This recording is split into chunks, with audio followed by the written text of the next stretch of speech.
Eldridge Street in 1986, and that was the beginning of the restoration. What is interesting, though, is here is the ark, from this beautiful, beautiful rich wood, and the ark was fine.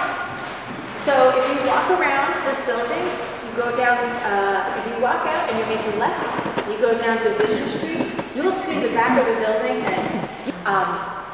and so that was in great shape. So we're very lucky that, you know, the roof was in great shape, and that once a roof is in good shape, you can save the building. The Romanian synagogue, I believe they had a roof that could not be salvaged, and that building was bulldozed, and they were unable to save it. So because of those two, that is why we can be here today, and that you can come here. Now, we have a little bit of time, and I would like you to come upstairs with me to the women's gallery.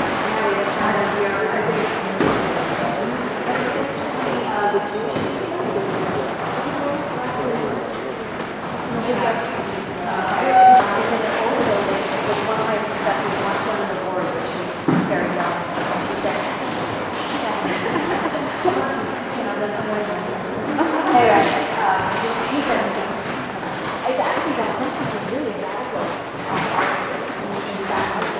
they always have a wonderful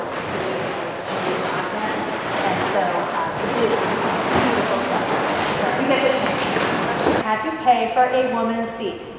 And this finally became an issue when senators, widows could pay for their own seats, sure. And so they changed, you know, I guess their bylaws that women could pay for their seats.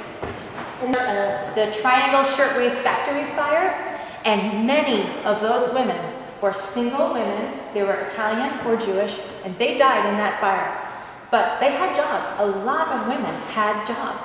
And so it was decided, oh, okay, well, I guess these single women, they don't need a man. They don't need their father or their husband. They can pay for their own seats.